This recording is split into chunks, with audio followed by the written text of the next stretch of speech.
आज भी भारतीय जनता पार्टी इस इंतज़ार में है कि नीतीश कुमार कब तैयार हो जाए, कब कह दें कि हम आ रहे हैं जनता दल यूनाइटेड के द्वारा, कि हरिवंश कभी भी इस्तीफा दे सकते हैं। भारतीय जनता पार्टी से प्लान सब कुछ तय था।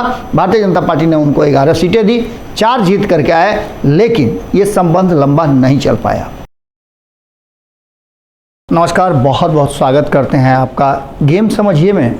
आज हम आपके सामने जो खबर लेकर के आए हैं, जो बिहार की राजनीति का पहलू लेकर के आए हैं, उस पहलू में सबसे पहले ये बताना जरूरी हो कि लालू प्रसाद लंबे राजनीतिक अनुभव, छात्र जीवन से ही राजनीति, जेपी आंदोलन में बड़ा योगदान, हालांकि कई लोगों ने योगदान किया, लेकिन लालू प्रसाद उसमें सबसे ज़्यादा प्रखर रूप से उभर करके सामने आए थे। उनके इतने 32 से 40 सालों के बीच का राजनीतिक अनुभव सब नीतीश कुमार के सामने बौना हो जाता है। नीतीश कुमार, लालू प्रसाद दोनों ने लगभग एक समय राजनीति की शुरुआत की थी, लेकिन जब लालू प्रसाद को मौका मिला तो उन्होंने खूब जिया, लेकिन जैसे ही नीतीश कुमार पदार्पण हुआ, उसके बाद से नीतीश कुमार ने इसको अपनी आदत बना ली। और ये आदत बन जाना, आप समझते हैं कि जब कोई चीज़ का आदत आपको बन जाता है, किसी चीज़ की लत लग जाती है, तो बड़ा मुश्किल से छूटता है। सियासत की लत लग गई है नीतीश कुमार को, और ऐसी स्थिति में वो चाहे जैसे भी हो, इस लत को छोड़ने के लिए तैयार नहीं है। अब इन सारी बातों को लेकर के एक बार फिर से ये चर्चा शुरू हो गई है कि जो राजनीतिक परिस्थितियां बनी हैं, एक तरफ तेजस्वी यादव पर चार्जशीट होना, दूसरी तरफ राहुल गांधी के केस में ये हाईकोर्ट का इनकार कर देना निचली अदालत के फैसले को चेंज करने से, यानी कि उनका फैसला जो था वो बरकरार रहेगा। तो ऐसी स्थिति में 2024 का चुनाव कहीं ना कहीं भारतीय जनता पार्टी के लिए ओपन मैदान की तरह हो गया है। कोई गोल पोस्ट पर नहीं खड़ा है, ना कोई प्लेयर नज़र आ रहा है। जितने प्लेयर हैं सब लाइन से बाहर बैठे हुए हैं, यानी कि भारतीय जनता पार्टी जितना भी गोल मार सकती है मार ले। लेकिन यहाँ नीतीश कुमार का पदार्पण होता है। नीतीश कुमार आते हैं और आ करके कहते हैं कि मेरे होते हुए कोई भी गोल नहीं मार सकता है। अब ऐसी स्थिति में उन्होंने प्लेयर भी जुटा लिए, लेकिन क्या इन प्लेयरों को समझाने बुझाने में, कोचिंग देने में, कैप्टनसी करने में नीतीश कुमार सफल होंगे? सवाल यहाँ से शुरू होती है। और इस सवाल का जवाब खोजने जब निकलते हैं तो आपको लगता है कि सिर्फ नीतीश कुमार ही नहीं, भारतीय जनता पार्टी ने भी अपना प्लान चेंज कर लिया है। जितना ज़्यादा नीतीश कुमार अपना प्लान चेंज कर रहे हैं, उतना ही ज़्यादा भारतीय जनता पार्टी भी प्लान चेंज कर रही है। और दोनों एक दूसरे के अच्छाइयों बुराइयों को खूब अच्छी तरह से जानते हैं, क्योंकि ये संबंध नया नहीं है, 1996 से चल रहा है ये संबंध। और ऐसी स्थिति में दोनों एक दूसरे को कॉम्प्लीमेंट भी देते हैं और एक दूसरे से रूठते मनाते भी हैं। ये रूठने मनाने का सिलसिला अभी ख़त्म नहीं हुआ है। हमने आपको बताया ना कि नीतीश कुमार को लत लग गई है, और यही लत उन्होंने भारतीय जनता पार्टी के पाले में लगा दिया है।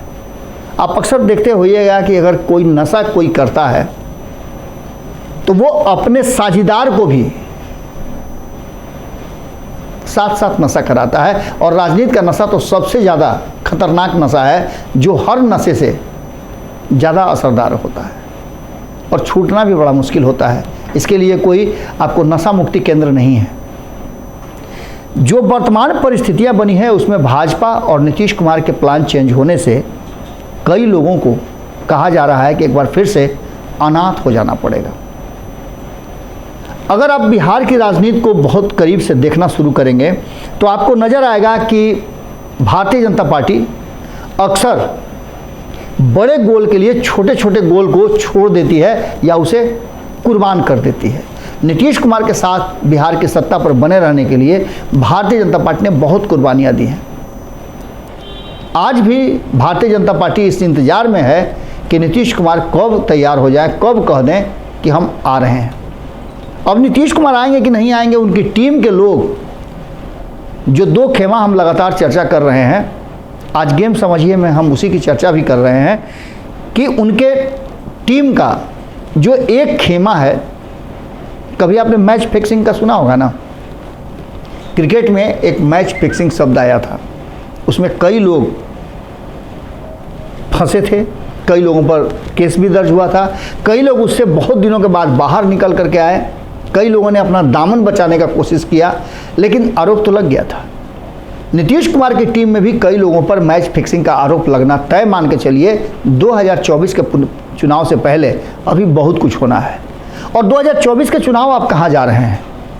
ये जुलाई का महीना बीतेगा और उसके बाद से अब देखिएगा कि जैसे ही पर्व त्यौहार का सिलसिला शुरू होगा, एक दूसरे से मिलने जुलने का सिलसिला शुरू होगा, और जब दिवाली आएगी तो एक दूसरे को गिफ्ट देने आप उसके घर जाएंगे और ये राजनेता अपने नए पारी की शुरुआत करेंगे, नया पाला बदलेंगे।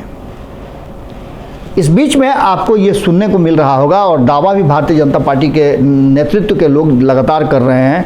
2-3 दिन पहले से हम लगातार भारतीय जनता पार्टी के कई नेताओं से, आपने भारत लाइव पर डिबेट में भी देखा होगा कि भारतीय जनता पार्टी का ये दावा है कि वो अब नीतीश कुमार को नहीं लेगी, भले नाक रगड़ लें। हम इसकी चर्चा कई बार कर चुके हैं, अब इसकी चर्चा हम नहीं करेंगे, लेकिन हम इस बात की चर्चा जरूर करेंगे कि अगर नीतीश कुमार तैयार हो जाते हैं, जैसा कि कहा जा रहा है कि सिंगल विंडो जो है वो खुला हुआ है, और सिंगल विंडो वाला जो कार्यक्रम होता है वो बड़ा ही सटीक होता है। सिर्फ एक खिड़की पर खड़े होइए और वहाँ आपका सारा कागज़ पत्तर रेडी हो जाएगा, सिग्नेचर करके फाइनल करके ठप्पा मार करके आपको दे दिया जाएगा। अब जाइए आप काम कीजिए, अलग अलग टेबल पर दौड़ने की ज़रूरत नहीं है। नीतीश कुमार भी सिंगल विंडो का काम करते हैं और हरिवंश उनके सिंगल विंडो के सबसे ज़्यादा जाने हुए टेस्ट किए हुए ट्रस्टेड पार्टनर हैं, और उनसे उनकी बातचीत होना इस बात की तरफ इशारा कर रही है। हालांकि इस पर कई भी तरह की चर्चाएं शुरू हुई, कयास लगाए गए। जदयू की तरफ से ये कहा जा रहा है कि जिस तरह से नीतीश कुमार ने बाकी के सांसदों को, विधायकों को ये समझाने में सफलता प्राप्त कर ली कि आप लोग काहे परेशान हैं, कहीं आप लोगों का सीट नहीं जा रहा है, 16 का 16 तो आप लड़ेंगे ही चुनाव। इसके अलावा भी 2-3 लोगों को वो आश्वासन दे चुके हैं कि आप भी चुनाव लड़ेंगे, जिन लोगों को सीट नहीं मिलेगा उनको राज्यसभा भेजेंगे। ये सारी चर्चाएं भीतर खाने में हो चुकी हैं। तो हरिवंश के साथ भी चर्चा हुई है, ये प्रचारित कराया जा रहा है जनता दल यूनाइटेड के द्वारा कि हरिवंश कभी भी इस्तीफा दे सकते हैं, लेकिन इसकी संभावनाएं दूर दूर तक अभी नज़र नहीं आ रही हैं, क्योंकि वर्तमान बदली हुई परिस्थिति में Bharatiya Janata party plan A और प्लान बी दोनों पर काम कर रही है। भारतीय जनता पार्टी भी ये प्रचारित कर रही है कि हमारा जो गठबंधन है वो बन गया है। हमारे साथ जीतन राम मांझी हैं, हमारे साथ पशुपति कुमार पारस हैं, चिराग पासवान हैं, उपेंद्र कुशवाहा हैं, उसके बाद मुकेश सहनी हैं। ये सब हमारे साथ हैं और ये कोई नए नहीं हैं। 2014 में भी ये सब हमारे साथ थे, तो फिर आपसे अलग क्यों हुए? 2014 और 2015 का चुनाव जब साथ में आप लड़े तो आपने इन लोगों को अलग क्यों कर दिया? तो अलग करने का कारण था कि 2015 के चुनाव में भारतीय जनता पार्टी सत्ता पर नहीं पहुंच पाई थी और नीतीश कुमार सत्ता में आ चुके थे लालू प्रसाद के सहयोग से। उसी नीतीश कुमार ने इन सब लोगों को साइड करा करके और अकेले दम पर भारतीय जनता पार्टी को सत्ता में लाया। ऐसी स्थिति में इन सब का महत्व हमने पहले भी आपको बताया कि भारतीय जनता पार्टी छोटे छोटे मोहरे को कुर्बान कर देती है सत्ता पर बने रहने के लिए। नीतीश कुमार वही शख्स हैं 2015 में। अब तो कई लोग ये कहना भी शुरू कर दिए हैं, हमारे यहाँ कमेंट में आप देखेंगे तो कई लोगों ने कहा है कि नीतीश कुमार 2015 में जैसे भारतीय जनता पार्टी के लिए फील्डिंग कर रहे थे उसी तरह उन्होंने 2024 के लिए भी फील्डिंग सजा दी है। वो चुनाव लड़ेंगे और चुनाव लड़ करके महागठबंधन में फिर से वो चले जाएंगे एनडीए में। ये तो आने वाले वक्त की बात है, लेकिन वर्तमान में भी इस बात पर संदेह व्यक्त किया जा रहा है कि नीतीश कुमार के सामने माहौल तो बन गया है। एक तरफ जहां तेजस्वी यादव एक बार फिर से चार्ज शीटेड होने के कारण नीतीश कुमार के रडार पर हैं, उन्हें या तो इस्तीफा देना होगा या उन्हें बर्खास्त किया जाएगा या फिर उनका इस मामले में आगे की क्या अपडेट होता है उसके आधार पर नीतीश कुमार फैसला करेंगे कि तेजस्वी यादव को लेकर के क्या उनका फैसला होता है। क्योंकि नीतीश कुमार 5C पर कहा जाता है, आपने सुना ही होगा, भारतीय जनता पार्टी के लोग कहते हैं कि नीतीश कुमार 5C पर समझौता नहीं करते हैं लेकिन करने लगे हैं। तो नीतीश कुमार इस पर क्या निर्णय लेते हैं, क्योंकि 2017 में इसी तरह की स्थितियां पैदा हुई थी। उसके साथ साथ एक और माहौल बना है कि राहुल गांधी पर जो फैसला आना था, जिसकी संभावना व्यक्त की जा रही थी कि राहुल गांधी वरी हो जाएंगे, ऊपरी अदालत से उन्हें राहत मिल जाएगी, ऐसा नहीं हुआ। यानी वहाँ भी मैदान खाली है और नीतीश कुमार अपने हिसाब से वहाँ बैटिंग, बॉलिंग, फील्डिंग जो चाहे वो कर सकते हैं। लेकिन इसके लिए उनको परमिशन ग्राउंडमैन से लेना पड़ेगा, क्योंकि इसमें 15 लोग शामिल हैं और इन 15 लोगों को नीतीश कुमार के लिए मना लेना आसान नहीं होगा। इन्हीं सब बातों को लेकर के ये कहा जा रहा है कि नीतीश कुमार ने अपनी रणनीति बदली है। 2 पॉइंट पर वो काम कर रहे हैं, तो भारतीय जनता पार्टी भी 2 पॉइंट पर काम कर रही है। एक चर्चा आपने जरूर सुना होगा कि 18 तारीख को भारतीय जनता पार्टी ने अपने एनडीए के साथियों को बुलाया है। तो वहीं 16, 17, 18 इन 3 दिनों में 2 दिन, किसी भी दिन 16, 17 या 17, 18 को महागठबंधन की भी दूसरी मीटिंग होनी है, जो गैर भाजपाई दल है। नाम की भी चर्चा हो रही है, लेकिन नाम पीडीए हो चाहे जो हो, एक पीडीए का नाम की चर्चा चल रही है कि पीडीए बन रहा है। लेकिन इन सब में सबसे ज़्यादा कॉमन बात यह है कि जहां एक तरफ नीतीश कुमार उस मीटिंग में क्या नटसेल में निकल करके आता है उस पर विचार करेंगे, उसके बाद फैसला लेंगे, तो वहीं दूसरी तरफ भारतीय जनता पार्टी भी उस फैसले का इंतजार कर रही है और उसके आधार पर 18 तारीख को जो फैसला करेगी तो घोषणा कर सकती है मंत्रिमंडल के विस्तार का। अब इस मंत्रिमंडल के विस्तार में कई सारे ट्विस्ट शामिल हैं। इस मंत्रिमंडल के विस्तार में ये शामिल है कि चिराग पासवान का नाम इसमें आ रहा है। हालांकि चिराग पासवान के लोग इनकार कर रहे हैं। एक बार पहले भी आपको याद होगा कि मंत्रिमंडल विस्तार के पहले चिराग पासवान का नाम आया था। कई महीनों से नाम लगातार चल रहा है। वहीं दूसरी तरफ चर्चा इस बात की भी है कि जीतन राम मांझी भी मंत्रिमंडल का हिस्सा हो सकते हैं, उनके पुत्र हो सकते हैं, क्योंकि बिना शर्त समर्थन देने का मतलब है कि वो सीटों पर समझौता कर सकते हैं, लेकिन मंत्रिमंडल पर समझौता नहीं कर सकते हैं। मंत्रिमंडल में अगर शामिल हो जाते हैं तो 6 महीना के लिए तो उनके पास सब कुछ रेडी हो जाएगा और इन 6 महीना के बाद उन्हें चुनाव लड़ने जाना पड़ेगा, जो स्थितियां लगभग साफ नज़र आ रही हैं।